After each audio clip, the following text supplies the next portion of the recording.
Mas, meus colegas, de uma maneira muito informal, porque estamos num ambiente classista, né, e eu inicio dessa forma para justamente deixar o professor Fernando muito à vontade aqui conosco e dizer, professor Fernando, que quem lhe assiste, além de Liviano, que o senhor já conhece muito bem, são todos presidentes de associação do Ministério Público dos Estados. Nós estamos aqui com quase todos os estados representados, né? Nós temos também a nossa Frentas, que é uma entidade que representa a magistratura e o Ministério Público. E nós temos o prazer de ter aqui a AMB, a pessoa da doutora Juliane, que eu vejo no vídeo, a NPT, na pessoa da doutora Ana Gabriela, que está aqui conosco, a Ana Matra, que está com o doutor Luiz Coluzzi, mas já já vai ficar melhor, porque Noêmia vai entrar e o vídeo com certeza vai ficar mais parecido, né, doutor Coluzzi? É verdade, é verdade. E a nossa querida doutora Marília, que é a juíza do DF e presidente da Associação dos Magistrados do DF também, assim como o Trajano, que é presidente da Associação do Ministério Público do DF. Meus colegas, eu vou, de início, fazer agradecimento especial ao Liviano, que foi quem nos auxiliou para que entrasse em contato com o professor Fernando e nós tivéssemos esse espaço de debate, esse enriquecimento. O professor Fernando, de uma maneira muito gentil, abriu a sua agenda para conversar conosco sobre o tema da reforma administrativa. E a apresentação final do professor Fernando é o doutor Fernando Menezes de Almeida, que é professor titular da Faculdade de Direito da USP e diretor administrativo da Fundação de Amparo e Pesquisa do Estado de São Paulo, a FAESP. Professor, muito obrigado realmente. Eu vejo agora entrando o doutor Eduardo André, que representa os juízes federais. Seja muito bem-vindo, meu colega, né? Você está em casa também. Então, professor, sem muitas delongas, os agradecimentos, a palavra é sua. O material que o senhor me pediu, eu compartilhei há pouco, e eu quero que o senhor realmente se sinta em casa e lhe deixar tranquilo que o senhor está num ambiente reservado entre nós, e qualquer divulgação posterior só ocorrerá com a sua autorização. Muito obrigado, professor. Fique à vontade, a palavra é sua. Muito obrigado, doutor Mangueta, a todas e todos aqui presentes, ao amigo Liviano, por esse contato, pela indicação. É um grande prazer ter essa oportunidade de conversar sobre esse assunto. Como disse o doutor Mangueta, eu gostaria que, de fato, fosse uma conversa bastante informal, que fiquem todos, por favor, muito à vontade para ir dialogando, interrompendo, criticando o que eu estiver dizendo, complementando. E eu parto da premissa, que gostaria de falar com toda franqueza, de que eu imagino que todas as senhoras e senhores dominam o assunto mais do que eu e conhecem esses aspectos, não apenas como conhecedores do direito, mas como também membros das respectivas carreiras militando no assunto. Eu venho aqui apenas compartilhar o meu ponto de vista sobre isso. Eu queria começar dizendo, não que isso seja necessário, mas apenas por uma cautela, por uma questão assim de um compromisso de honestidade para com todos, que eu faço aqui uma fala politicamente neutra. Eu tenho as minhas convicções pessoais, de alinhamentos partidários, de simpatias ou antipatias por governos, ideologia, mas por hora não vem ao caso. Eu não me comprometo a fazer fazer comentários do que me parece juridicamente pertinentes, né? E não tenho a priori necessidade de criticar ou de elogiar iniciativas do governo federal. Eu tenho, na minha experiência pessoal, além do aspecto acadêmico, atuado muito junto à administração pública do Estado de São Paulo. Atualmente, eu sou diretor da Fundação de Amparo à Pesquisa aqui do Estado de São Paulo.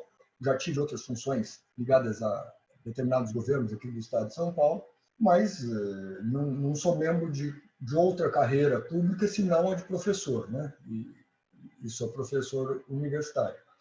Até não advogo já há muito tempo, desde que eu tive uma ou outra dessas funções públicas, estudar incompatibilidade com a advocacia, e eu, enfim, desde 2002 estou licenciado na Ordem dos Advogados.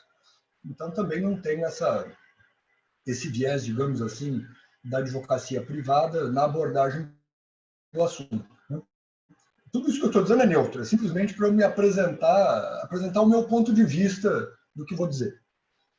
Eu imagino, pela dinâmica que o Dr. Murrieta me propôs, que eu fizesse uma fala inicial e que depois debatêssemos, mas, desde o início, pode ser um debate.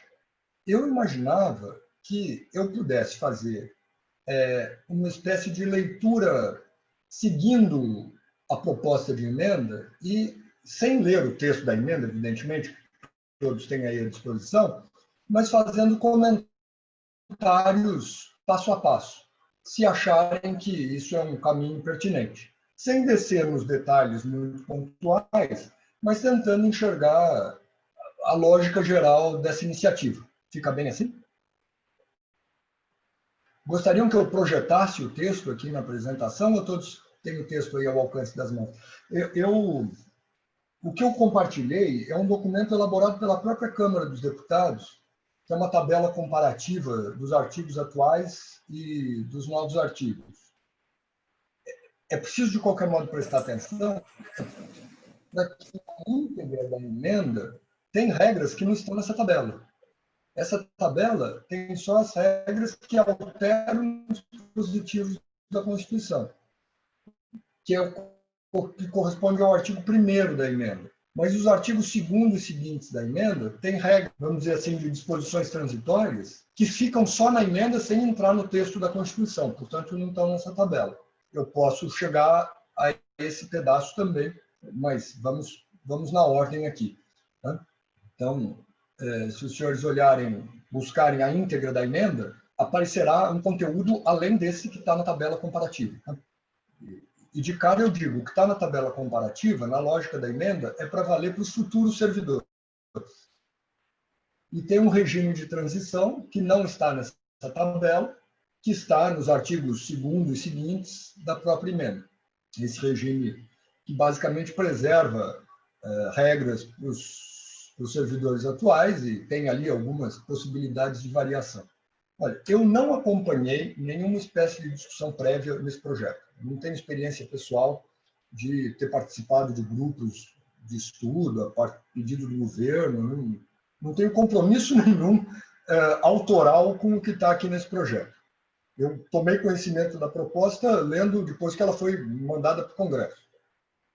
Então, também falo com muito desprendimento sobre o conteúdo disso aqui. Eu diria que eu tenho, dando opinião pessoal, eu tenho uma visão favorável a que se mexa com esse assunto na Constituição. Mas eu não tenho uma visão favorável da maior parte do que está nessa PEC. Quer dizer, eu não estou adotando uma posição de ser radicalmente contra nem a favor. Também não é que seja uma posição indiferente. Eu vou pontuar alguns aspectos que me parecem bons, outros que não me parecem bons, outros que podem até ser neutros, mas que me parecem um pouco mal arrumados, outros que, enfim, são positivos. Eu faria um primeiro comentário geral de que, evidentemente, está por trás dessa PEC uma visão mais liberal, no sentido econômico. Está uma visão de reduzir o tamanho do Estado. Tem argumentos que já foram veiculados pela imprensa, isso não é segredo nenhum, de que existe uma preocupação de redução de gastos com funcionalismo público. Mas, além da questão pragmática de gastos, tem uma questão ideológica de querer uma administração pública menor e de querer uma certa redução do poder de pressão política do funcionalismo público na sociedade em geral. Eu vejo essas entrelinhas ideológicas na proposta. Em segundo lugar, eu veria um segundo viés ideológico. Independentemente desse primeiro, mais economicamente liberal, existe um viés centralizador na proposta.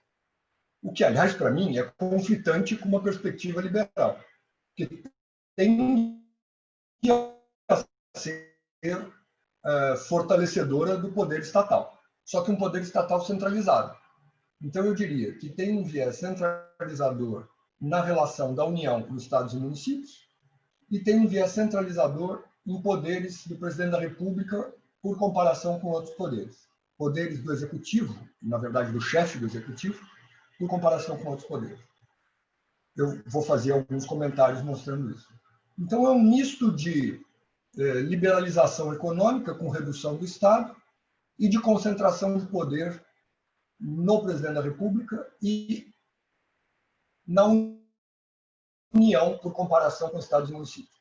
O que pode estar por trás disso? Bom, além de uma vocação política específica de quem gosta de centralização de poder, particularmente não é meu caso, mas também tem aquela ideia que se comunica com a questão econômica, que é, se deixar os estados e os municípios soltos por aí, vão gastar mal o dinheiro, vão fazer extravagâncias e tal, e a União tem um controle centralizado melhor. Eu não estou subscrevendo a tese, estou tentando interpretar o que está por trás. Bom, isso são duas características gerais que eu apresentaria da minha leitura do texto. Em termos mais de minúcias, eu diria, existe aqui no texto uma franca crítica ao sistema de estabilidade do funcionalismo público. Então, em diversos momentos, o texto se preocupa com isso. É quase que o foco central da reforma mexer com o regime jurídico de funcionário público e, especialmente, na estabilidade. Depois tem algumas coisas assim um pouco esparsas, nós vamos chegar nisso. Mas o que eu estou querendo destacar também nessa abordagem inicial? Do meu ponto de vista pessoal, me pareceria desejável que uma reforma administrativa passasse antes por uma reforma institucional. Passasse antes por uma crítica das estruturas administrativas. Se fosse o caso, admitindo que sempre as coisas possam ser aprimoradas, eu diria que, antes de mexer com o servidor público, é necessário pensar qual administração pública nós queremos. É necessário pensar o papel da própria administração pública, as funções que se imagina que tenha que exercer, como que as principais carreiras se articulam, como que as principais instituições do Executivo, do Legislativo, do Judiciário, Ministério Público, Tribunais de Contas se articulam. E a reforma passa por fora disso aí e vai com foco em regime jurídico do servidor público. Tem uma ou outra coisa, assim, mais geral, mas não tem uma mudança estruturante da administração. Bom, isso eu diria a título de uma apresentação geral. Ainda antes de entrar no caso a caso, eu faria uma observação de que existe um aspecto inerente a tudo isso, que é o fato de a nossa Constituição, originalmente, ter trazido para dentro dela uma série de regras de detalhe de funcionamento da administração pública e de regime de servidor público. Claro que há quem acha isso bom e quem acha isso não tão bom ou ruim. Se me perguntassem em abstrato, eu diria, grande parte desse assunto não precisava estar na Constituição. A Constituição podia ter ali as regras mais importantes, que garantissem o funcionamento adequado do Estado, que dessem segurança jurídica para as relações de trabalho dos servidores públicos, e deixassem os detalhes para textos infraconstitucionais. Então, um comentário que, aí, admito, não é culpa da emenda, é que está cheio de assunto aqui que me parece que não é assunto para a Constituição, mas passa a ser assunto para a Constituição porque já está na Constituição. Então, se a emenda quer mexer com isso, bom, vai mexer na Constituição. Então, sobre isso é apenas uma constatação tanto quanto óbvia, mas eu não queria deixar de grifar que eu acho a nossa Constituição detalhada demais nesse assunto, coisa que, até por experiência bem-sucedida de outros países, poderia ser resolvida num plano infraconstitucional. Mas vamos lá.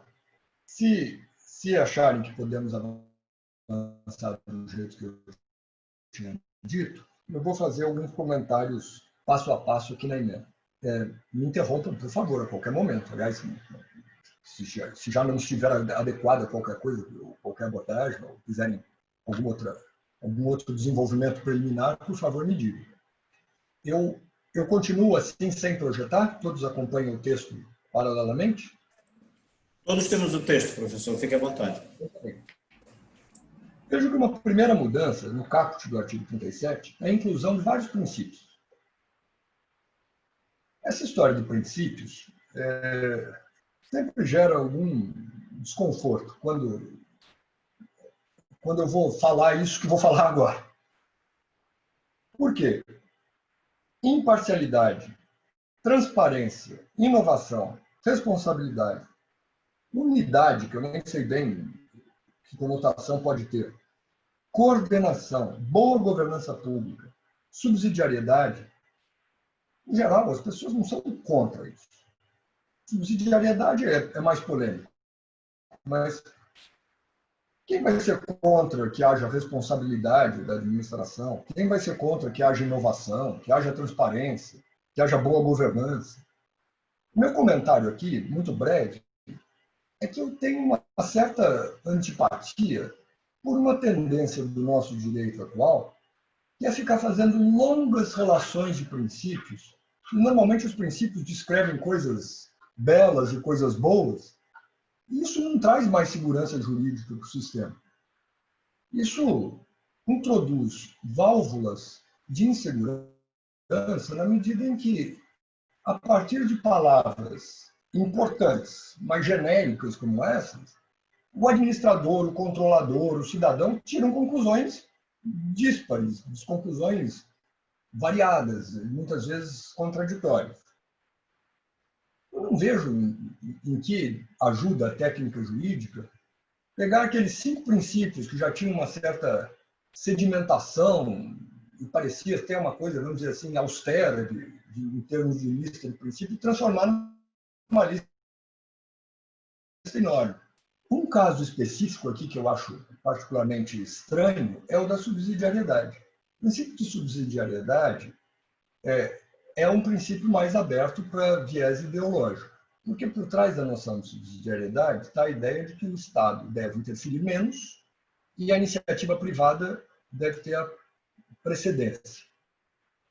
A subsidiariedade tem outras aplicações, por exemplo, a gente pode imaginar o município tendo precedência, o Estado em segundo lugar e a União em terceiro lugar. Como que dizendo, o que dá para ser resolvido no nível mais simples, resolve-se no nível mais simples. O que precisa de subir a instância, sobe-se a instância. E assim por diante. Mas, seguramente, o viés aqui, até pela exposição de motivos da emenda, é um viés ideológico liberalizante. Para dizer assim, menos Estado, mais iniciativa privada. O Estado só entra onde efetivamente é necessário. O Estado tem uma atuação subsidiária. Mas vejam o meu estranhamento de que esse princípio apareça dentro do capítulo da administração pública. Que esse princípio aparecesse lá no artigo 170 da ordem econômica, como, aliás, de outro modo já está, que é uma ordem econômica que privilegia a livre iniciativa, regime de liberdade de competição, o Estado excepcionalmente atua na ordem econômica. Isso é uma lógica de subsidiariedade já. Se quisessem discutir uma ampliação dessa subsidiariedade na ordem econômica, podemos ser contra ou a favor, mas é plausível. Dizer que a administração pública é subsidiária num capítulo da administração pública, ou seja, logicamente, nós já estamos tratando de uma definição a priori de função administrativa. Aquele é o capítulo da administração pública. Como que a administração pública vai ser subsidiária nos assuntos inerentes à administração pública? Claro que eu não estou querendo tirar de uma palavra toda uma consequência que alguém vai dizer, não, você está exagerando, tenha boa vontade. Subsidiariedade aí quer dizer tão somente a ideia de Estado mínimo e iniciativa privada maior. Mas vejo que é estranho que ele apareça no artigo 37, não no artigo 170. Eu não consigo. Porque, assim, alguém fazendo uma leitura distorcida disso vai dizer, bom, mas é a ideia de que funções administrativas devem prioritariamente ser executadas por entidades de fora da administração, de fora do Estado. Numa espécie de tendência de diminuição de atividades típicas da administração, permitindo que, ainda que sejam definidas como inerentes à administração, sejam executadas fora da administração. Eu não quero me deter muito mais nesse ponto, porque pode parecer exagero a partir de uma palavra querer chegar tão longe, mas é apenas uma nota de preocupação. Depois, nós chegamos no cerne da questão, que são os regimes jurídicos de servidores públicos. Como a própria exposição de motivos da emenda diz, a intenção aqui foi criar 5 tipos de vínculos jurídicos com o Estado. 5 tipos. Um vínculo de experiência, como etapa inerente aos concursos públicos. Um vínculo com prazo determinado, para atender a necessidades específicas que sejam emergências, estou resumindo aqui, ou que sejam atividades ligadas a projetos ou medidas sazonais. Em terceiro lugar, um cargo com vínculo por prazo indeterminado, mas para atividades que não sejam típicas de Estado. Em quarto lugar, cargos com vínculo de duração indeterminada para atividades típicas de Estado e cargos que são chamados de liderança e assessoramento. Eu vou muito rapidamente comentar as ideias. A primeira ideia é dizer que todo mundo que entra para o concurso público tem necessariamente que ter uma espécie de contrato de experiência, um vínculo de experiência. Eu usei a palavra contrato impropriamente. A segunda ideia, tem situações em que a contratação é naturalmente temporária, ou para atender uma emergência, ou para um projeto que tem começo, meio e fim. Essa da contratação por projeto, com começo, meio e fim, é uma certa novidade em relação à hipótese que nós já temos hoje.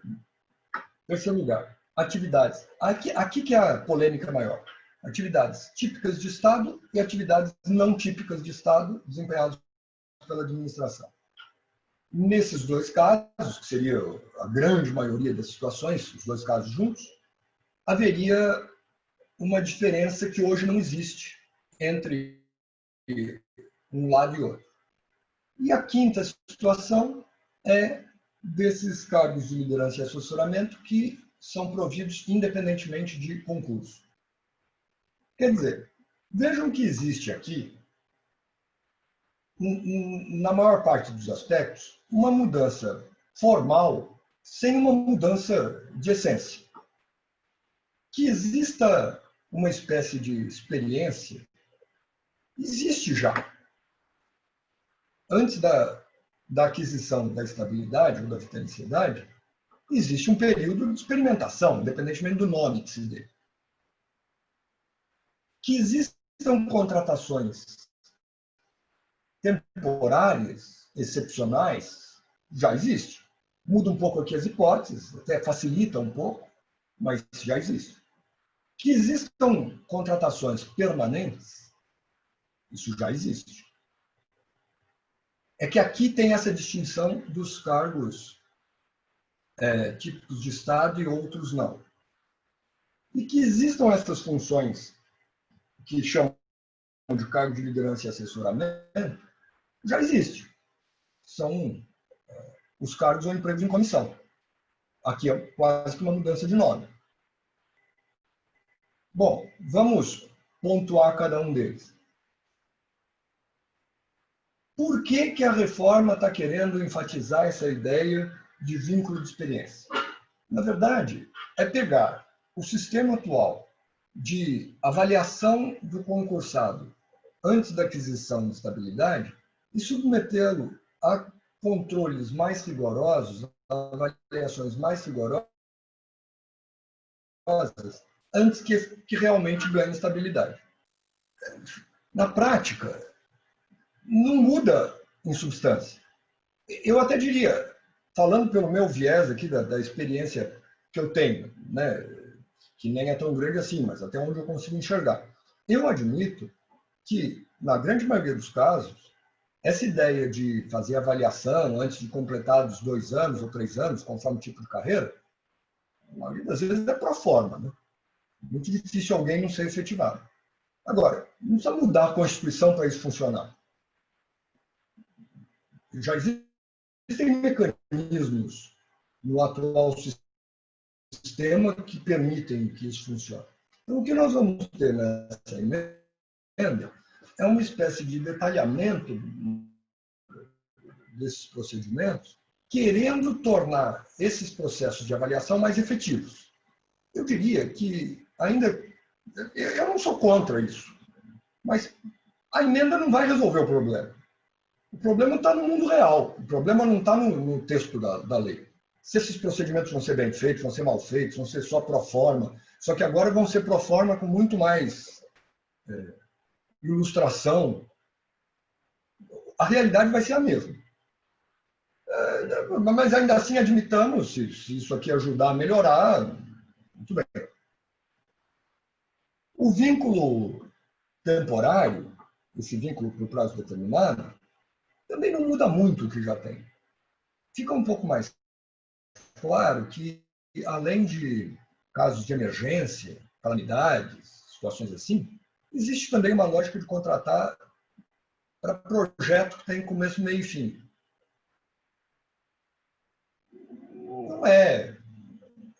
Não me parece fora de propósito. A questão, mais uma vez, é ver que não haja desvios, né? Que não haja, digamos, sobre o argumento de que sejam projetos, coisas que, na verdade, têm caráter de longa duração, caráter de permanência. A terceira e a quarta situações que eu mencionei, como eu disse, reúnem, eu estou chutando, mas vamos dizer, 90% dos casos, sei lá, é o maior volume de pessoas. Gente que faz concurso público com a perspectiva de ficar, longa duração, permanência. Nesse caso, o que a emenda está trazendo como novidade, e aí sim é uma novidade, é distinguir carreiras típicas de Estado e carreiras que não são típicas de Estado. Só que essa distinção a Constituição não faz. Quer dizer, a emenda não está propondo que a Constituição faça. Isso fica para a legislação infraconstitucional. Portanto, eu nem tenho como opinar aqui sobre o que se está pretendendo fazer com isso. Por exemplo, me parece que, sem sombra de dúvida, a carreira do Ministério Público é uma carreira típica de Estado. Mas e a carreira de assistente do Ministério Público? É uma carreira típica de Estado? Eu até tenderia a dizer que sim. Mas e a carreira de outro nível administrativo? Ou, um exemplo, outro dia eu estava conversando com uma colega justamente questionando isso. E professor? É carreira típica de Estado? Professor primário, professor de ensino médio, ensino fundamental, ensino médio? Eu até diria que sim, porque educação é dever do Estado, está escrito na Constituição. Mas eu ouvi já opiniões, mas não é típico de Estado. Tanto não é típico de Estado que é livre a iniciativa privada. O Estado até pode fazer também, mas não é típico de Estado. O Estado tem o dever de fazer. Então, que conclusão tirar daí? Os professores estarão fora dessa categoria do típico de Estado? Idem para a saúde. Profissionais de saúde. Ser médico é típico de Estado? Não é. A maioria dos médicos está na iniciativa privada. Mas o Estado tem o dever de prestar o serviço. Enfim, abriu-se aqui um critério que leva, por consequência, aqui é que é a grande questão, aqui, um regime tipicamente, que nós chamaríamos hoje estatutário, é para o típico de Estado. E o regime, na lógica do seletista, é para o que não é típico do Estado. Me permitam aqui um parênteses, não tem a ver com a emenda, mas só para fazer uma reflexão geral. Qual a principal distinção hoje de um regime seletista ou do regime estatutário? É a estabilidade. Tem uma série de outras regrinhas, evidente, que todo mundo sabe que são diferentes, mas assim, o ponto que pega é a estabilidade. Agora, lembre-se que a estabilidade já existiu no sistema seletista. Antes da adoção do Fundo de Garantia do Tempo de Serviço, existia uma estabilidade do contrato de trabalho. Chegado lá um determinado tempo de duração do contrato de trabalho, a pessoa não podia ser despedida senão com justa causa. O que eu estou querendo dizer com esse meu comentário aqui entre parênteses? Não existe uma diferença tão essencial entre o seletista e o não seletista. Se alguém mudasse a CLT, voltasse a antes de 1972, não ia ter muita diferença. Ia ser CLT do mesmo jeito, mas não ia ter tanta diferença. O que estão trabalhando aqui? Independentemente de ser CLT ou não ser CLT, onde a emenda quer chegar é o seguinte: quem não exerce função típica de Estado não tem garantia de estabilidade. Só tem garantia de estabilidade quem exerce a função típica de Estado. Professor? E aqui é a maior polêmica ideológica dessa emenda. Professor? Pois não. Trajano aqui da Associação do MPDFT, o senhor quando coloca e faz a observação de que, por exemplo, as funções do Ministério Público são funções típicas de Estado. Nós entendemos da mesma forma, né?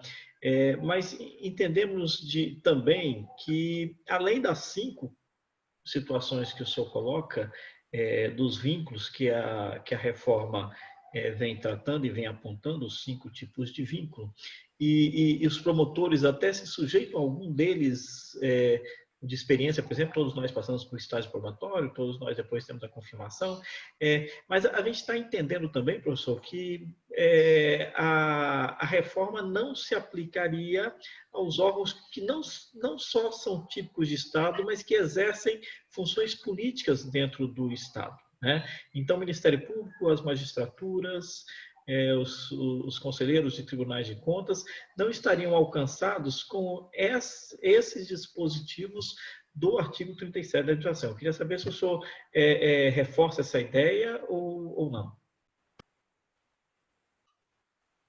Reforço, doutor Trajano, reforço sim.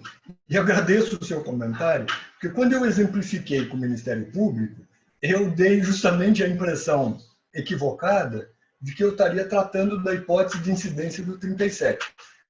E acho que não. O regime jurídico do Ministério Público, assim como da magistratura, tem sede diferente na própria Constituição, que essa emenda não está mexendo. Então, quando eu disse que é típico de Estado, sim, concordo que é típico de Estado, mas para efeito dessa emenda aqui é irrelevante, porque não era o caso de tirar a estabilidade do Ministério Público, isso nem está em questão. Eu deveria ter escolhido um outro exemplo. Mas, por exemplo, carreira diplomática, típica de Estado. Tá certo. Muito obrigado. Obrigado. Eu, então, ia dizendo que a ideia é facilitar poder despedir pessoas. Aí, para isso, tem opiniões respeitáveis de um lado e de outro. Sempre vai ter aquela ideia, se o sujeito está lá ineficiente, se o sujeito está lá e se acomodou, vai ficar para o resto da vida e o Estado é ineficiente, tal. A gente conhece esse discurso. Ou, por outro lado, não, a pessoa tem que ter garantia para atuar imparcialmente, sem pressão política, tal. Eu tenho até pessoalmente, uma outra abordagem. Me parece que é salutar para o Estado que haja um investimento mais seguro, um investimento mais sólido, em formar quadros da administração pública bem qualificados, que cuidem da máquina administrativa, independentemente da alternância política dos governos. Não estou falando de uma máquina administrativa inchada, burocrática, não é disso. Mas hoje nós temos uma grande desvalorização das carreiras públicas. Até voltando a esse ponto de vista, de que algumas carreiras já são tratadas na Constituição separadamente, tipicamente magistratura e Ministério Público, militares têm um tratamento separado. Depois, dentro da administração pública típica, algumas carreiras têm lá, normalmente, também algum tratamento especial. Normalmente, carreiras jurídicas, né? Advocacia da União, Procuradorias do Estado. E também algumas carreiras que, historicamente, ou por outras circunstâncias, se tornaram fortes, do tipo agente fiscal de renda. Essas carreiras têm valorização. A grande maioria do funcionalismo público que cuida da máquina administrativa, que faz a administração funcionar sem ter essas tarefas específicas que eu mencionei, esses acabam ficando relegados para praticamente não verem uma política de valorização do recurso humano. Ou até essas grandes categorias que lidam com grandes números do tipo professor. Todo mundo vai concordar que o professor é importante, mas os números são tão grandes. Falar, vamos aumentar o salário de professor. Sempre é o tipo de coisa que chega naquele argumento, mas não dá, porque olha, são 200 mil aqui no estado. Como é que eu vou aumentar um tiquinho para isso? Vira uma conta de bilhões. Os números bloqueiam os avanços necessários. Saúde, mesma coisa.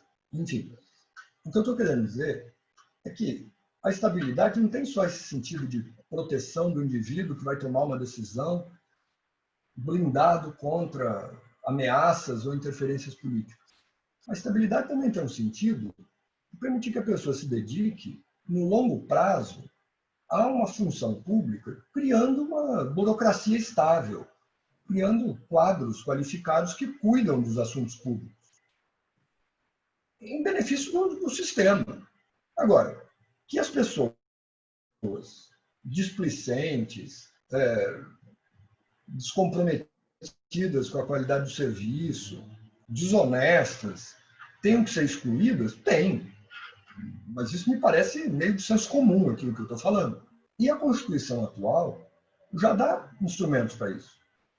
Com a última reforma administrativa maior que nós tivemos, essa mesma história da estabilidade gerou uma grande discussão.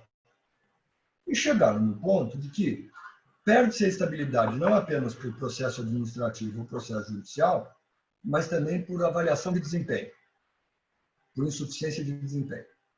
Quer dizer, a ideia que existe hoje é a pessoa precisa cometer ilícito para ser despedida, para ser demitida, para usar a linguagem estatutária.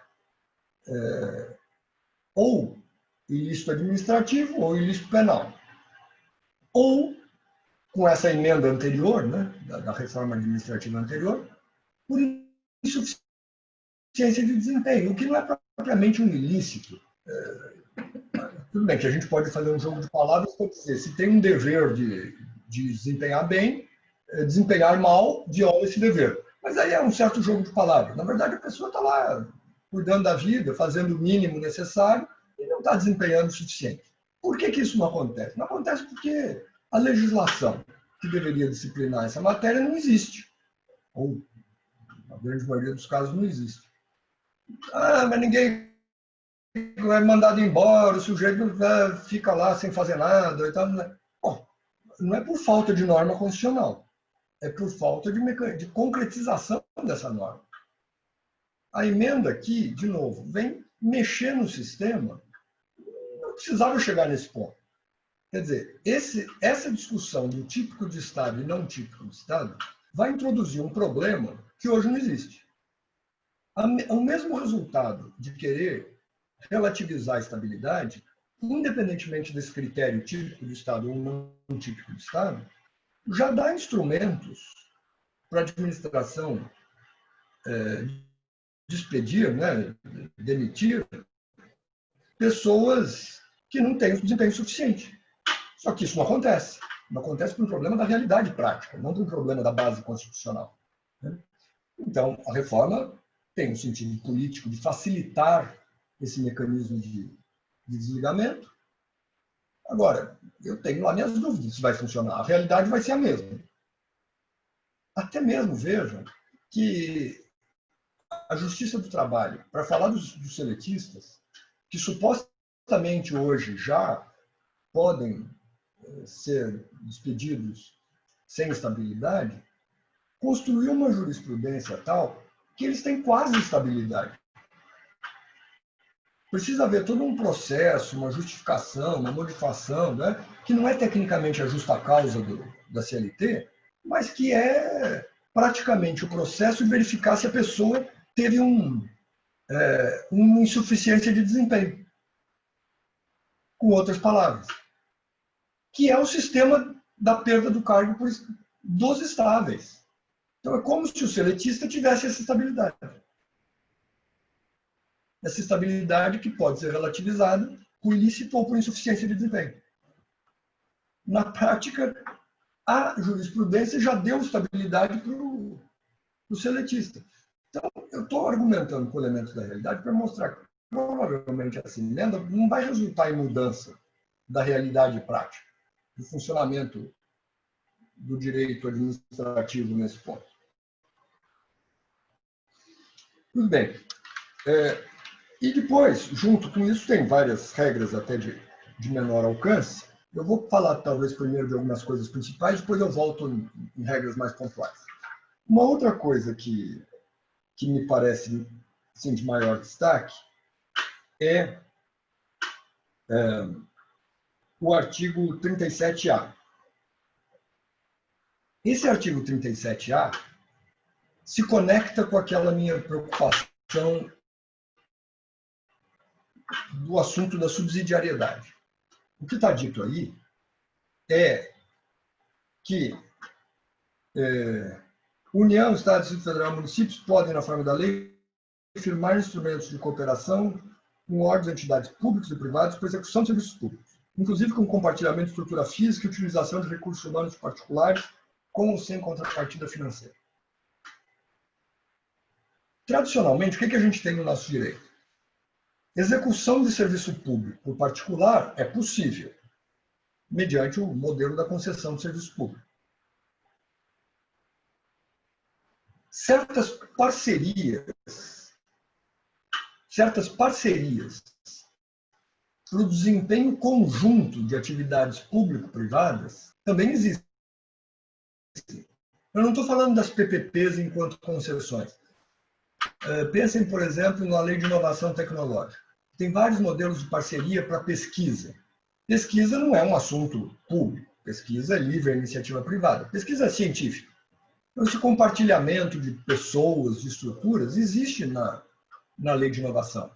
Existe na Constituição, lá no capítulo da Ciência e Tecnologia. Tem a emenda 85 introduziu regras explícitas sobre isso.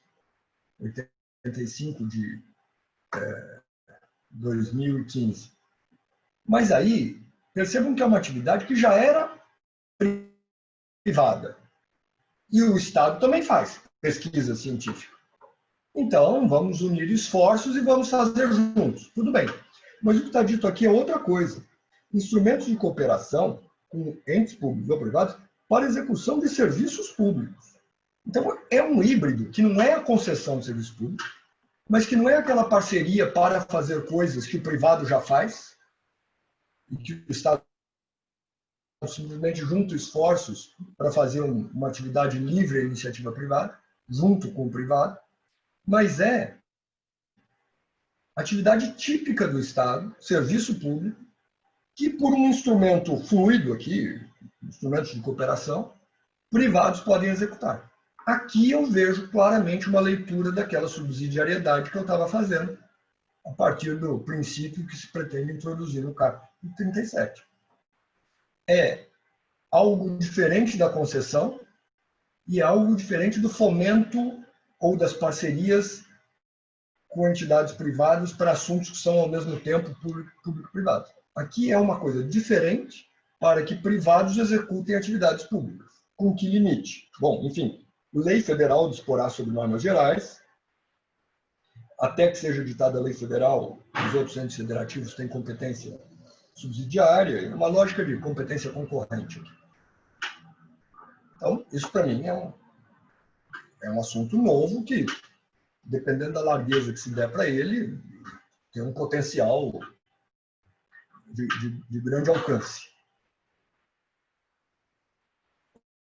Outro ponto que eu comentaria que me parece assim mais volumoso. O artigo 39. O artigo 39, atualmente, tem aquela situação que eu diria confusa por conta da decisão do Supremo Tribunal Federal da inconstitucionalidade do regime jurídico único. Quando os senhores veem o próprio site do Planalto, quando publica a Constituição Federal, põe duas versões do artigo 39. Põe duas versões do caput do 39. Uma que vigorava antes da emenda 19, né, da reforma administrativa anterior,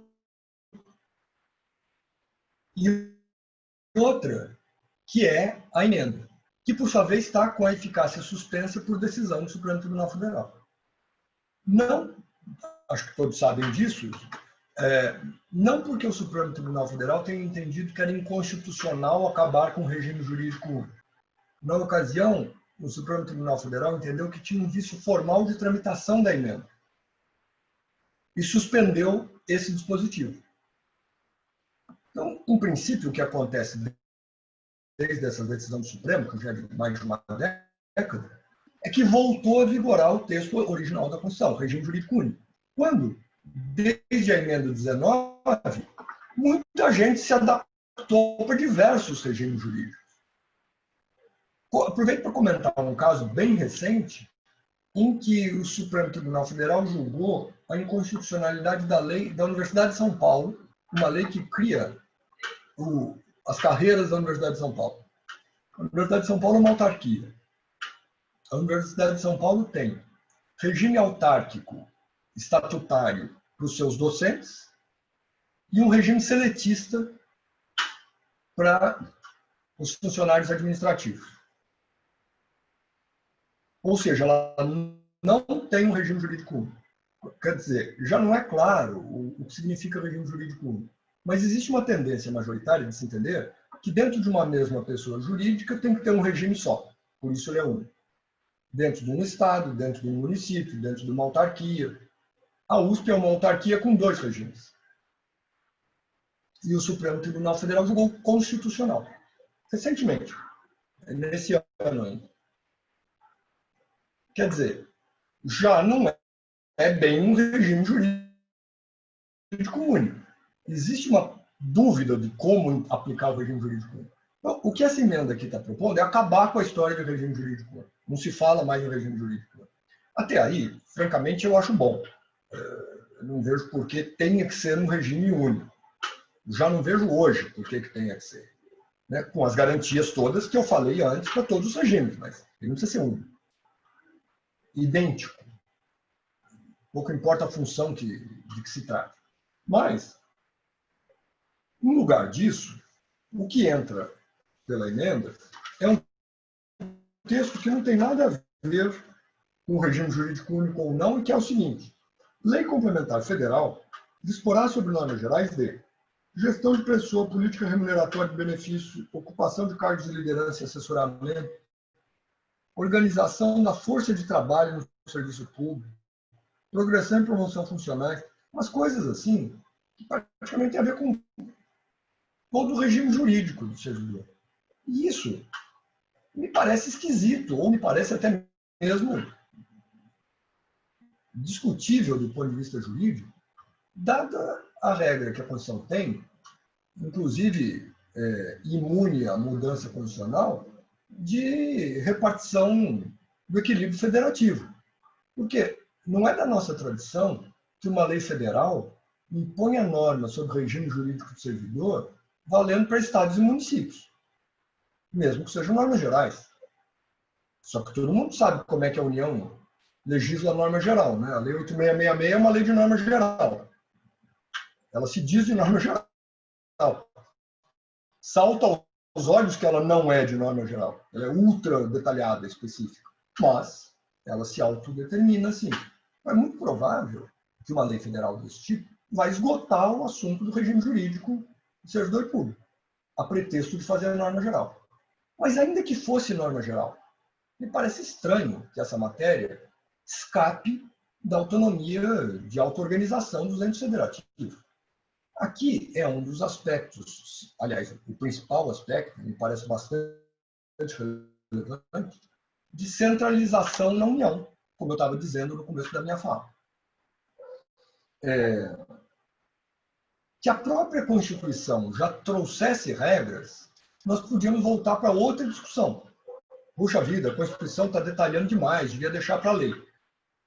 Mas a Constituição transferir para o governo federal, por meio de lei, fazer essas regras, eu acho estranho na nossa estrutura federativa. Vejam, o artigo 39A, que é outra novidade, esse sim, podemos gostar ou não do que está aqui, mas é a Constituição falando, não é a lei federal falando. Né? E aqui nesse 39A, vocês têm essa listinha de coisas que eu apresentei de início como sendo a pedra de toque aqui da reforma. Aproveito a passagem aqui pelo 39A para fazer mais um comentário. Essa ideia de falar de cargo de liderança e assessoramento, no fundo, troca a palavra, né? Cargo em comissão por cargo de liderança e assessoramento. Eu confesso que eu tenho uma certa antipatia por essa ideia de liderança. Como se tivesse implicitamente um julgamento de capacidade de liderar. O que isso quer dizer, enfim. Eu achava mais interessante trabalhar com a ideia tradicional de direção ou assessoramento, né? Direção / chefia ou assessoramento. Menos o aspecto liderança e mais o aspecto que justifica a escolha de confiança. Não precisa escolher o líder, né? Bom, tudo bem. Mas isso relevem o que eu estou dizendo. Vai trocar assim, um pouco de 6 por meia dúzia aqui. Vai. Um outro ponto. Bom, mexe um pouco com questão previdenciária.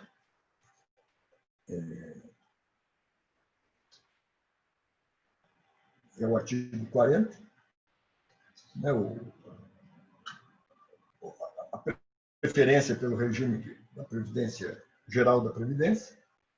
O artigo 41A cria um reforço por meio de lei, de novo, lei federal, para essa questão de avaliação de desempenho, que continua existindo como critério de perda de estabilidade.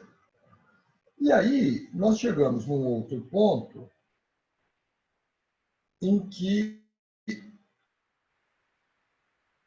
eu chamaria atenção, eu vejo que eu já estou falando muito e chegando no teto do que foi combinado comigo, mas eu já estou terminando, que é aquele outro ponto que eu mencionei de acréscimo de poderes para o presidente da República. Uma certa concentração de poderes no Executivo e, particularmente, no chefe do Executivo. Essa mexida que aparece aí no artigo 48, na verdade, se conecta com o que vem lá no artigo 84.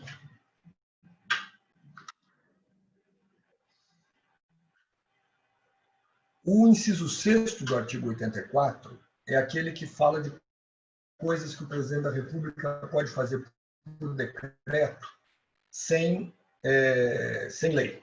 Competência do presidente da República para resolver o assunto por decreto. Hoje é a extinção de cargo vago e assuntos de organização administrativa que não impliquem aumento de despesa. Agora, tem muito mais coisa. Além da organização e funcionamento da administração pública federal, que parou de ter a limitação, quer dizer, quando não implicar aumento de despesa, está no caput.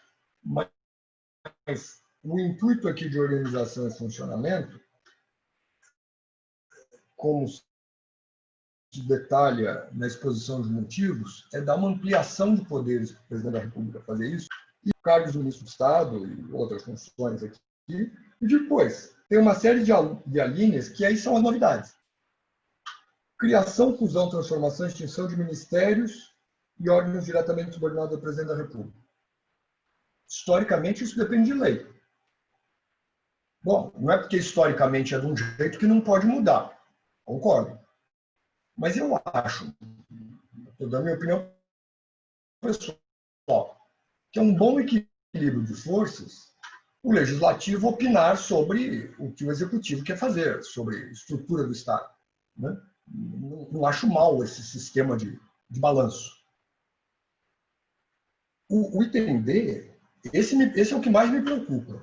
Me preocupa por uma questão prática, assim, me parece incoerente com o próprio sistema constitucional.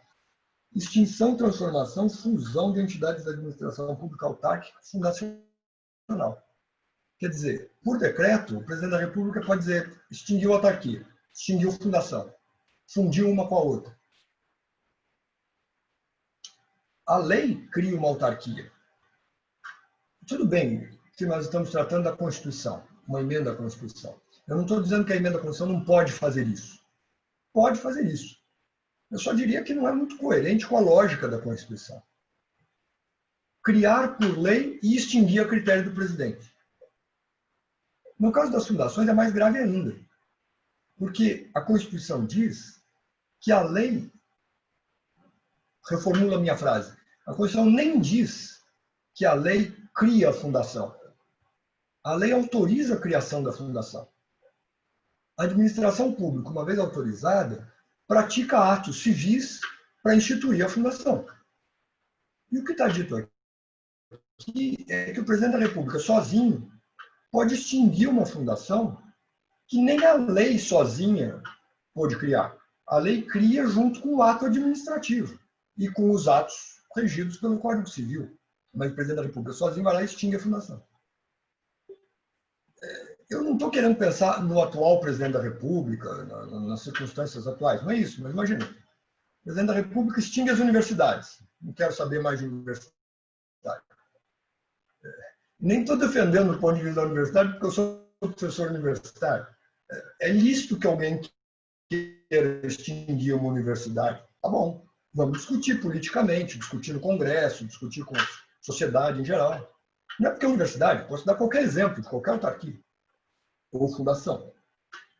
Transformação de cargos públicos, além da extinção que já era possível. Alteração e reorganização de cargos efetivos do Poder Executivo. Enfim, esse artigo 84, inciso 6º, acaba por ganhar um grande reforço de poderes do presidente da República. Vem algumas regras ainda sobre militares. Eu estou olhando para o relógio e chegando aqui no fim. E depois vem algumas regras. Bom, eu fui pulando certas regras esparsas, mas é bom eu falar rapidamente, algo que até a imprensa já noticiou largamente.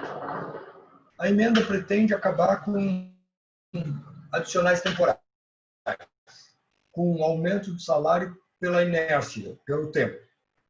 Pretende acabar com estabilidade de empregos em empresas estatais.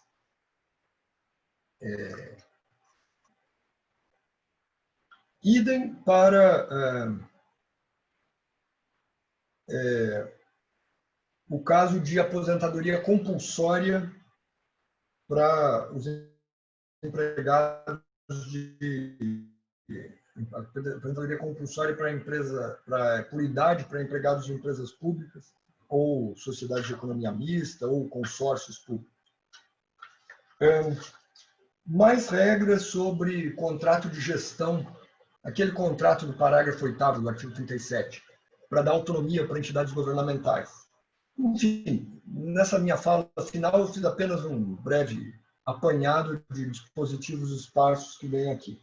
E depois, como eu disse, o artigo 2º e seguintes da emenda, que não entram como texto constitucional do corpo principal, mas permanecem na emenda, tem diversas formas de preservar o regime atual e com algumas mudanças possíveis no regime atual dos servidores. Eu paro aqui sendo 18 horas, na hora inicial que o doutor Murrieta tinha proposto, mas fico à disposição para dialogar com as senhoras e com os senhores, esperando não ter sido muito maçante nessa longa fala. Jamais, professor. Muito obrigado pela sua forma didática de conversar com a gente.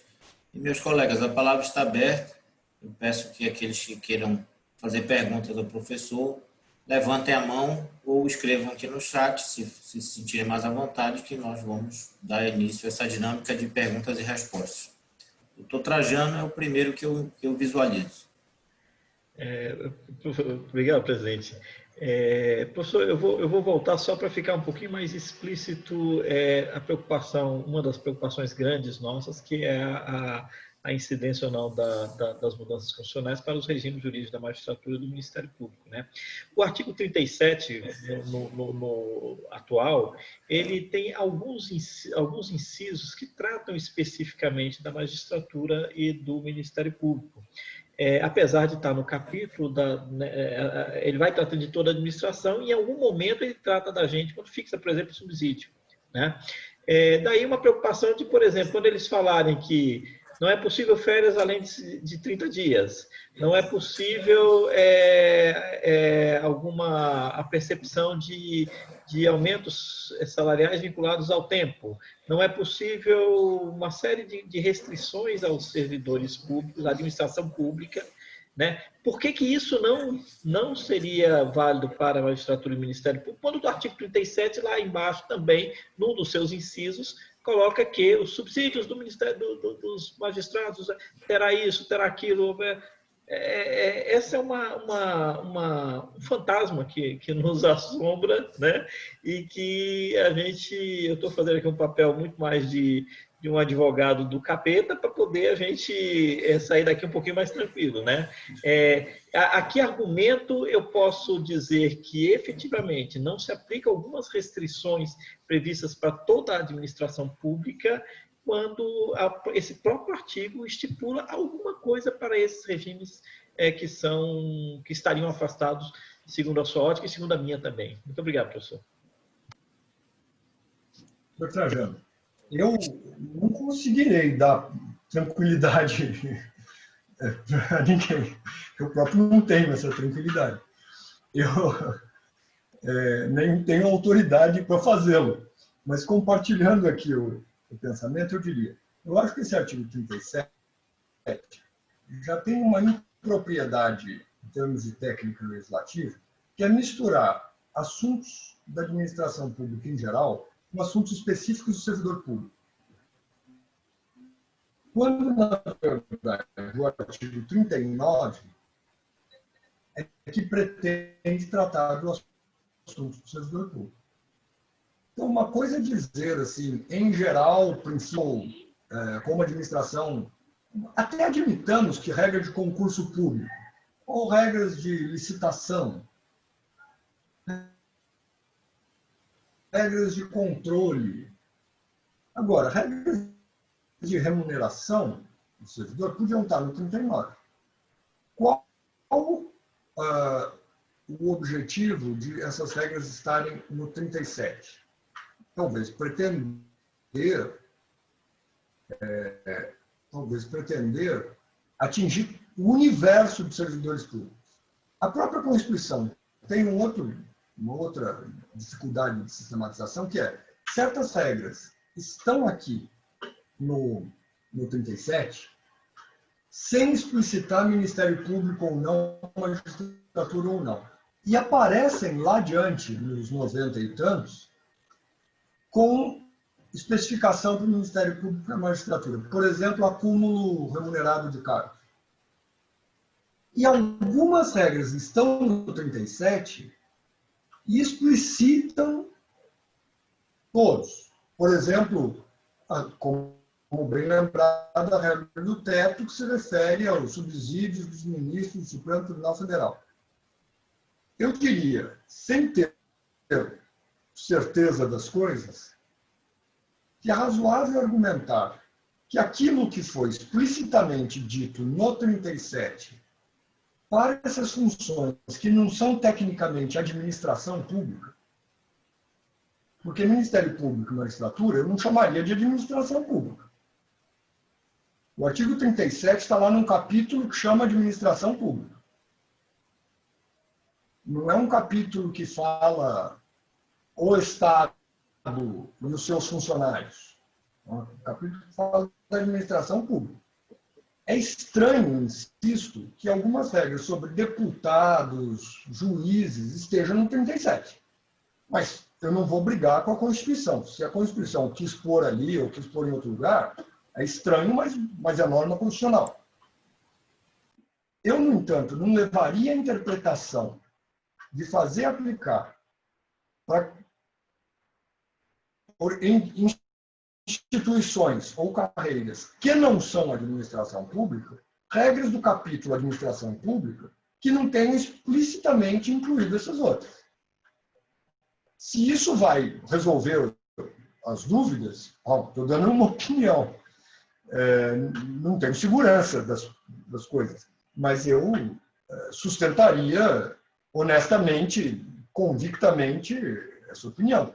Quer mexer com regra específica de outras carreiras que não são administração, que não exercem função administrativa, explicita. O ideal seria, vai lá no artigo específico do Ministério Público e põe lá uma regra. Se quiser fazer no 37, é estranho, mas pelo menos põe explicitamente. Isso aqui vale também para o Ministério Público. Essa é a minha tendência de leitura, porque, e não é meramente formal, falar administração pública é falar uma coisa, falar poder judiciário é falar outra coisa, falar Ministério Público, lá na sequência do poder judiciário, é falar outra coisa, falar poder legislativo é outra coisa. Né? Enxergando as funções do Estado. Nem toda pessoa que trabalha para o Estado trabalha para a administração pública. A palavra administração pública tem um significado.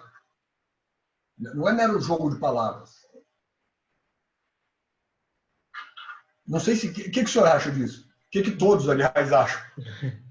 Agradeço o pontuário e o raciocínio construído, professor. Né?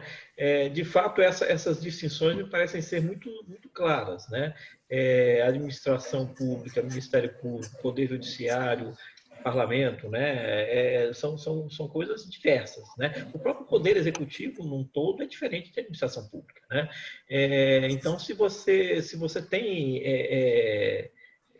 isso colocado nesse capítulo, administração pública, parece ser não direcionável a esses outros pontos. Né? Agora, uma vez explicitamente colocado, aí é norma constitucional, paciência, uma impropriedade de locação da Constituição não retira a força do dispositivo constitucional. Né? Eu concordo com o seu argumento, acho um argumento muito forte, muito bom, né?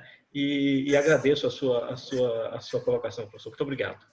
Obrigado. Se me permite, eu faria uma consideração a mais, porque alguém poderá argumentar ao contrário, pegando o artigo 37. Administração pública, direta ou indireta, de quaisquer dos poderes da União, do Estado e do Governo.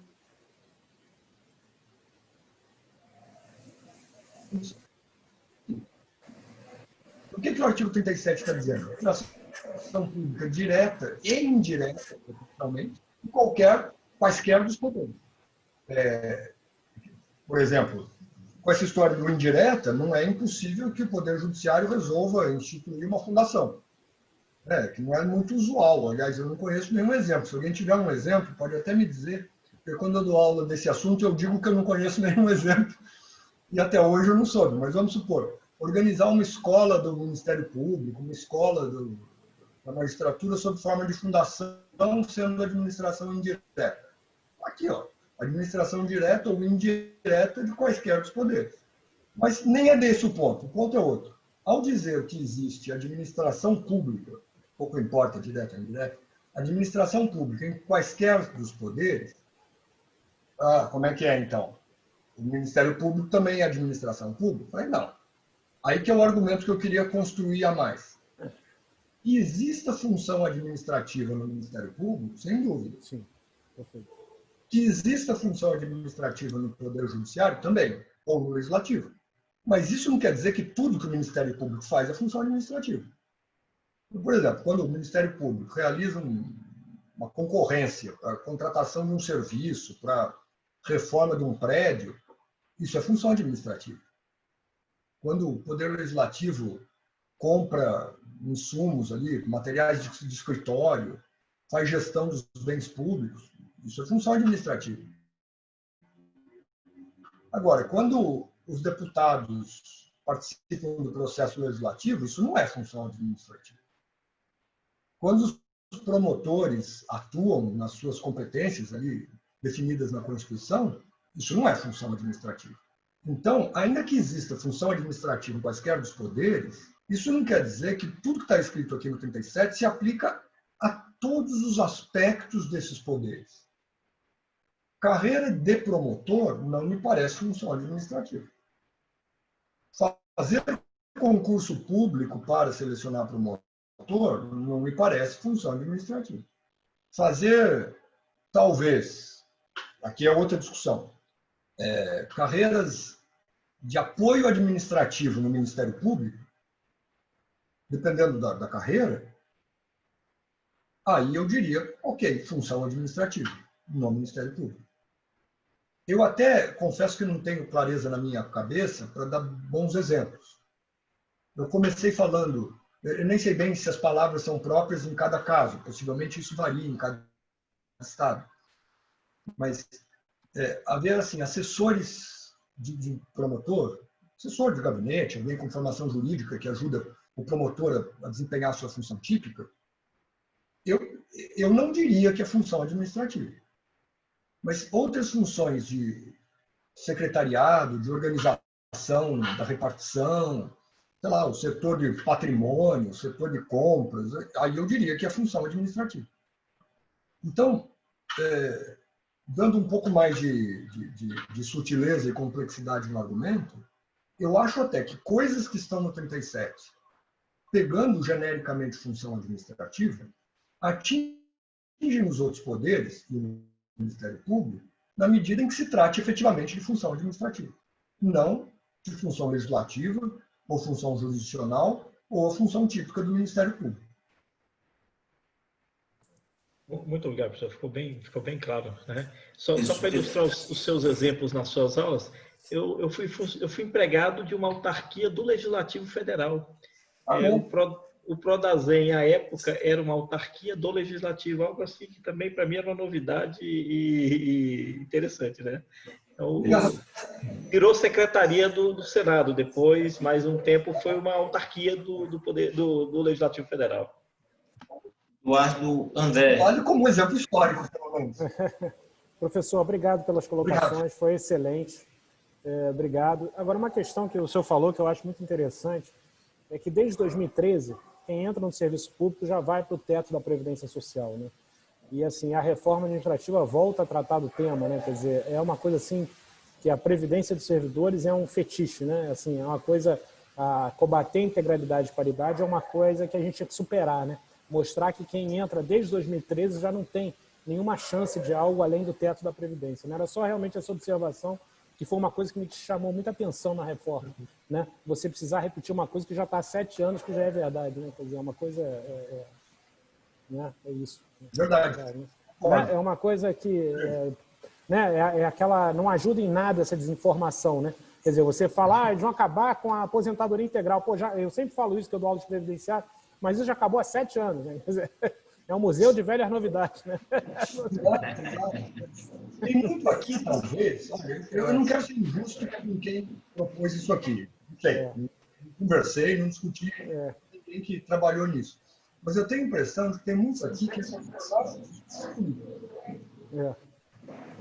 Mas para que isso? Isso já tem. Não, mas dá uma mexida aqui, dá uma repaginada. Tá posição. Vai pegar bem, né? Falar nisso vai pegar bem, né? É isso aí, eu também. Então, eu tenho a mesma visão. Mais alguém? Muito obrigado. Muito obrigado. Obrigado, André. Eu gostaria de fazer uma pergunta, se for possível, aí, se não tiver alguém na fila. Everson, é você.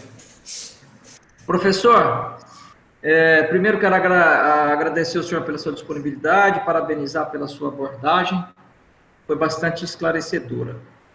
Eu tenho uma questão de quem já fez administração de empresa, eu sou formado, e eu fico vendo essa questão da estabilidade, regime jurídico único, seletista, e eu gostaria de saber do senhor, por exemplo, o servidor hoje, que eventualmente perder a estabilidade, que na verdade o que o governo quer é essa facilidade de demissão de pessoas, obviamente.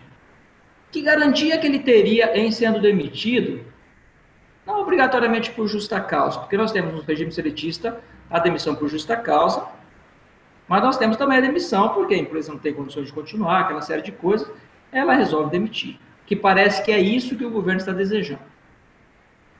Como ficaria a situação de indenização desse servidor? Nós teríamos aí talvez um fundo de garantia para ele? Eu confesso que não tenho, quer dizer, não percebi aqui na proposta da emenda que tenham criado esse sistema. Muito da emenda para esses novos regimes é remetido pela legislação infraconstitucional. Até aí me parece razoável remeter para a legislação infraconstitucional. Desculpem se agora de memória eu estiver falhando com a minha leitura. Então, eu faço aqui essa ressalva de que eu posso estar falando uma coisa imprópria, mas não fixei essa ideia de que tenha explicitado o regime de fundo de garantia. Mas eu diria que sim, faz sentido que se aplique a mesma lógica trabalhista nessas hipóteses do não estável. Uma regra que já é polêmica e que eles pretendem cortar aqui é assim, o empregado, deixa eu falar com a linguagem de hoje, o empregado em comissão, quer dizer, aquele que é seletista, mas que entrou sem concurso, não tem direito a fundo de garantia. Porque, quer dizer, não tem direito a fundo de garantia. Não tem aquela multa rescisória indenizatória na demissão sem justa causa. Por quê? É premissa da nomeação em comissão a ausência de concurso e, ao mesmo tempo, a possibilidade de demissão ad nutum.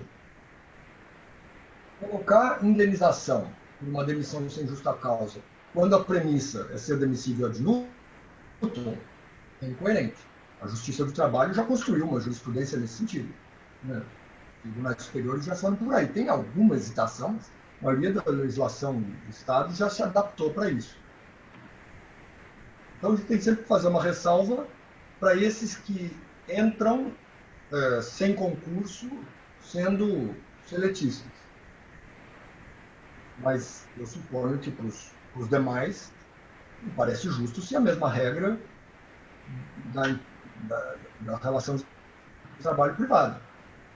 Não vejo por que construir um regime que é muito menos seguro do que o regime seletista.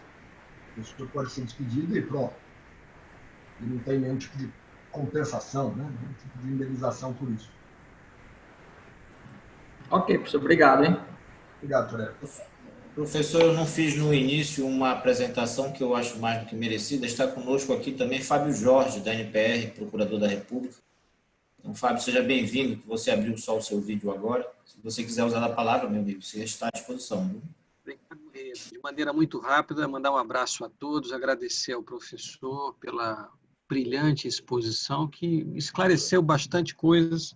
Eu confesso que fiquei um pouco mais preocupado em relação a alguns aspectos, porque, embora, professor, o discurso seja de que não existem mecanismos para colocar para fora do serviço público aqueles que não se dedicam de maneira adequada, ficou claro que a Constituição já permitiria a regulamentação do desempenho, do mau desempenho dos servidores, e me parece que a regra constitucional quebrada abre uma sequência de regulamentação oportuna, lei complementar, leis ordinárias, decretos, que tornarão absolutamente instável a posição de quem exerce uma função pública, ainda que se possa resguardar eventualmente as carreiras típicas de Estado, e como bem destacou o Trajano, a gente considera que a magistratura do Ministério Público está um pouco ainda acima pela questão de sermos agentes políticos. Então, fica da sua exposição clara uma instabilidade na regulamentação de quem exercerá o serviço público, né? Ainda que se diga que seria daqui para frente, mas uma nova forma de se trabalhar na administração pública sem que os vícios que a contaminam tenham se modificado. Particularmente, eu fico pensando, mas um agente do IBAMA, do ICMBio, que trabalha hoje numa área enfrentando poderosos da economia, da política, não seria ali uma carreira de Estado, ele poderia ser colocado para fora a qualquer momento, por qualquer razão. Me preocupa bastante esse aspecto, e eu queria, agradecendo e elogiando mais uma vez a sua apresentação, saber a sua convicção. Lhe parece realmente que se abre um flanco aí, uma instabilidade nessa regulamentação que possa comprometer o exercício de funções públicas relevantes por carreiras que acabam combatendo no dia a dia o poderio econômico e político? Obrigado, doutor Fábio. Muito obrigado pelas considerações. E eu diria que sim. Sim, eu tenho esse receio. Claro que podemos até chegar numa regulamentação, bom, supondo que a emenda seja aprovada, podemos até chegar numa regulamentação, digamos, razoável. Não quero ser um pessimista convicto. Agora, há riscos. Há riscos justamente desse fenômeno, visto que me parece um critério melhor para estabilidade ou não estabilidade, ou melhor, deixa eu reformular a frase que não ficou boa. Me parece um critério melhor para a pessoa permanecer ou não permanecer, não se a carreira típica de Estado ou não. Praticar adequadamente essa regra da avaliação de desempenho. Até porque não tem que facilitar para quem é de carreira típica do Estado que tem um péssimo desempenho, que está lá negligente, vai fazendo o mínimo esforço, jogando peso nas costas dos colegas. Bom, aí esse tem que ser excluído com rigor, mas não é porque é típico do Estado ou deixa de ser. Aí me parece um bom critério. Põe para funcionar o que já está na Constituição. Se não, essa outra discussão abre flancos justamente para essas fragilidades todas que o senhor descreveu bem. O Luzzi pediu a palavra. Saudar o professor Fernando, cumprimentá-lo pela clareza da exposição, né? E a franqueza, né? Eu acho que isso é fundamental. Mas eu gostaria de aproveitar um pouco mais a sua experiência e da sua vivência. Eu até não tenho o conhecimento profundo do seu currículo, mas percebi no início da sua fala, eu não participei da elaboração da PEC, eu não fui consultado, não fui ouvido e tal. Então, percebi que o senhor tem uma vivência e uma larga experiência nessa matéria toda. A pergunta porque nós somos agentes políticos das nossas associações, nós trabalhamos muito no parlamento, no executivo, nas nossas próprias instituições, né? Nos nossos conselhos, é uma eterna briga, uma eterna luta, né? Na sua avaliação, que resultado poderemos ter no processo legislativo, né? O deputado Kim Kitaguiri, por exemplo, já quer botar de todo jeito os magistrados e os representantes do Ministério Público. O Partido Novo hoje anuncia uma luta ferrenha, né? O velho, novo partido, né? Então, qual a sua visão, né? O que nós podemos esperar nessa tramitação e como é que nós temos que, talvez, nos preparar e nos organizar para esse combate? Obrigado, professor. obrigado pelas referências e obrigado pela suposição de que eu tenha condição de fazer essa análise. Eu diria, não tenho assim, conhecimento da realidade atual, conhecimento mais aprofundado da realidade atual do Parlamento Nacional, desse balanço de força. Existem novas forças, falo um pouco pelo que eu vejo na Assembleia Legislativa aqui de São Paulo, mas também um pouco pelo que a gente acompanha da política nacional. Existe uma tendência de novas forças críticas ao Estado, seja por uma postura mais classicamente liberal, seja por uma postura meio aleatória, para falar a verdade. Uma postura de, entre aspas, ser contra tudo isso que está aí, né? Uma espécie de crítica generalizada. Então, eu vejo um certo ambiente favorável para um discurso contra o Estado, contra o funcionalismo público, contra carreiras de Estado, um discurso que vai dizer que são os privilegiados, que sempre tem um regime mais favorável. Eu vejo esse clima político. Evidente que eu não estou dizendo que eu estou concordando com isso, mas, por outro lado, eu até acredito que existe no parlamento, existem ainda lideranças importantes que enxergam as instituições. Então, não é o caso de dizer que promotor, isso, juiz, aquilo, tem privilégio, professor universitário tem privilégio. Em termos de... Olha, outro dia eu soube de uma estatística, confesso que eu não fui tirar a fundo. Olha, eu não estou dizendo que eu recebo muito, não, como professor universitário, mas estou dizendo que um professor universitário que seja casado com professor universitário, né? Minha esposa, no caso, não é professora universitária, mas supondo que fosse, formaria uma família com salário de professor universitário, família essa que estaria situada na faixa dos 3% que tem mais renda da população. Eu não estou considerando que isso acontece porque o professor universitário ganha muito. Eu estou compreendendo que isso acontece porque a realidade do país é de uma tremenda desigualdade social. Agora, como resolve essa situação? Não, então o professor universitário tem que ganhar 10 vezes menos? Ou o promotor tem que ganhar 10 vezes menos? A regra do teto já é uma regra que põe uma baliza. Diz, olha, o serviço público tem que ser atraente para atrair bons talentos e tal, mas olha, tudo bem, não vamos exagerar, não vamos pagar salários milionários, vamos pagar nesse limite aqui. Tá bom, é um critério. Isso já me parece o suficiente. Veja, eu estou fazendo um discurso político simplificado, para que as pessoas percebam que não é uma questão de apontar as desigualdades estruturais do país. Infelizmente, elas existem e têm que ser combatidas. Mas não é desestruturando as instituições e as carreiras fundamentais para o funcionamento do Estado que a gente combate as desigualdades. Eu não estou fazendo um discurso de defesa de privilégio, não é isso, mas é uma questão de viver as instituições.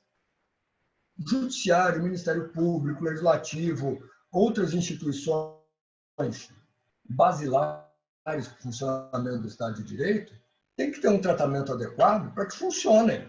Não é para proteger os indivíduos, é para que funcione, é para proteger os seus membros, né? É para que funcione. Eu tenho a impressão de que há lideranças políticas, foi aí que eu comecei falando, que tem essa visão. Que, no fundo, sabem distinguir o que é o discurso demagógico de ficar exemplificando supostos privilégios ou ficar pegando casos errados e usando como exemplo. Ah, olha só o que aconteceu nesse caso aqui, a pessoa está recebendo alguma coisa que não devia. Está errado, então corrija que está errado. Mas isso não é exemplo que vale para todos os casos. Esse tipo de discurso vai acontecer, e eu diria que a abordagem que neutraliza esse discurso, por toda a minha ignorância em termos de argumentos políticos, seria a valorização das instituições, a valorização das carreiras enquanto instituições. A independência toda... Veja o que é curioso, é até contraditório. Tudo que se discute hoje em dia no Brasil, em termos dos ganhos de combate à corrupção, para usar um tema muito caro ao nosso amigo Liviano, e seguramente caro a todas as senhoras e senhores que estão aqui presentes, substancialmente é graças ao Ministério Público e à magistratura. Não estou querendo dizer que o Ministério Público não cometa erros, nem a magistratura, todo mundo. Mas então, essa mesma sociedade que vai por esse discurso de rigor da moralidade administrativa, combate à corrupção, critica as instituições. Aí vem com aquele exemplo, mas olha só, fulano que deu uma de autoridade abusando, ou outro que, sei lá, acumulou uns privilégios indevidos. Bom, isso tem que ser combatido. As instituições não defendem isso. Nós temos aqui que defender as instituições. E valorizar os membros faz parte desse processo. Eu, enfim, singelamente, pensaria assim. Ninguém ganha enfraquecendo o Ministério Público ou o Poder Judiciário.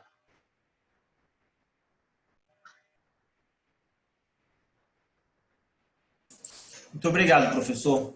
Mais algum colega? Alguém mais gostaria de fazer uma ponderação, fazer uma pergunta? Se eu não estiver visualizando, por favor, enxergue e escrevam aqui no chat. Não? Estão pedindo novamente para uma outra foto, porque tem algumas outras pessoas que não apareceram na primeira lâmina, né? Então, vamos lá. Fábio, você vai participar? Você tem que abrir o vídeo. Livianu também, né, amigo? Mas senão a gente faz a juntada do texto, da fotografia. Isso, pedir para os senhores olharem para a câmera. Vou olhar centralizado. Prontinho, obrigada. Não tendo mais ninguém para fazer uma pergunta, eu vou pedir ao professor fazer uma pergunta um pouco, acho que óbvia, mas eu posso lhe dizer, professor, desde que a proposta de emenda foi levada ao Congresso, eu já respondi isso umas 100 vezes, no mínimo, para a imprensa. É o frisson que a imprensa tem puxado nas conversas que tem mantido conosco. Eles argumentam o seguinte: essa PEC é para os servidores, funcionários públicos daqui para frente. Não é possível juridicamente, no futuro, após o ingresso sob esse novo regime, aqueles que ingressaram após a promulgação da PEC terem equiparado a sua situação jurídica aos que estavam na carreira, por ordem judicial ou algum argumento de, enfim, jurídico que venha fundamentar esse pedido? O senhor tem uma avaliação já nesse sentido, assim, mais, vamos dizer, clara, porque, enfim, a imprensa vive esse fantasma que é o golpe da emenda constitucional, seria esse. Eu agradeço e diria que não me parece razoável supor que isso possa acontecer. Claro que todo mundo sabe que, no limite, se o judiciário resolver interpretar e dizer que sim, é sim, mas eu não estou vendo nenhum elemento que leve a isso. A emenda é muito clara nesse sentido. E nem existe mais na Constituição aquela regra que permite o argumento da isonomia invocando equiparação para quem exerce a mesma função. Nem entre poderes, nem entre quem entrou antes ou depois. Já fizemos a reforma da Previdência e ninguém está dizendo que quem entrou depois tem direito à isonomia com quem entrou antes. Então, não vejo que a nossa jurisprudência vá para esse caminho. Não tem nenhum elemento aqui que me permita que possa ser desviado. Exato. Perfeito. É porque realmente eu já estou cansado. Eu acho que estou para fazer uma gravação já, professor, e mandar por WhatsApp para os repórteres. Olha, isso não é possível, por isso. Mas, enfim, é uma pergunta que ronda sempre os nossos diálogos. Mais alguém gostaria de fazer uma abordagem, uma ponderação, uma pergunta ao professor? Professor, eu novamente vou lhe agradecer pela atenção conosco. Agradecer Liviano muito por também ter feito essa interlocução para que nós pudéssemos ter esse momento de hoje.